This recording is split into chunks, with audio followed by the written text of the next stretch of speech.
Светска банка внимателно и одблиску ја следи целата истражна постапка за катастрофалниот инцидент со пожарот во модуларната болница, изразувајќи сочувство до семејствата на загинатите и преживеани. Ова е реакцијата на Светска банка, која е главен финансиер и поддржувач на проектот Модуларни болници во Македонија.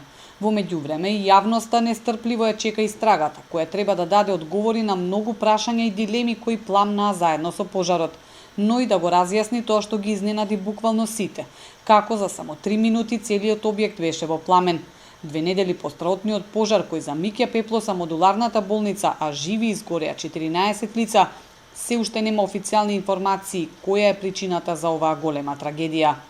Таа ноќ баравме одма јавен обвинител од Министерство за внатрешни работи да интервенират, оти некако чудно ни беше тоа за 3 минути да имате цел објект во пламен и да остане само железо. Така да, мене ми е чудно и дрво да е, и не знам што, и мокро дрво, па нема, и суво дрво нема да гори за толку кратко време.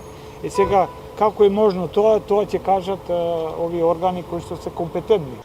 Во тендерската документација стои дека зидовите, но и таванот се направени од еколошки пурпанели. Во недостаток на официјални информации, пак деновиве протекуваат и многу шпекулации воопшто околу целата градба на болницата, за која се зборува дека била направена од неквалитетни и лесно согорливи материјали. Токму на ова пред неколку дена предупреди и лидерот на ВМРО ДПМН Христијан Мицкоски. Со набавката направена од Министерството за здравство се бара монтажните болници да бидат составени од зидни и кровни пурпанели кои се најслабо огноотпорни. Овие објекти спрема правилникот за заштита од пожари и експлозии спаѓаа во групата на објекти од категорија Г и за нив важи дека истите објекти мора да имаат огноотпорност од минимум 2 часа. Во реалноста болницата во Тетово изгоре за 2 минути. Оттука зошто во набавката се барале лесно запалливи пурпанели? Зошто не се барало атест за квалитет? Зошто немало противпожарна заштита и зошто она што требало во најлош случај да издржи 2 часа изгоре за 2 минути?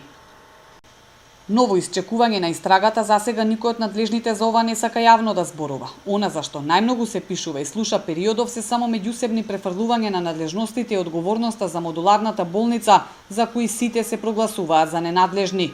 Деновиве преку медиумите вината се насочува кон локалните власти и раководството на болницата, кои во тендерската документација се прикажани како одговорни. Но и двете институции негираа, со образложение дека целата надлежност за ваков тип наградби е исклучиво на централно ниво.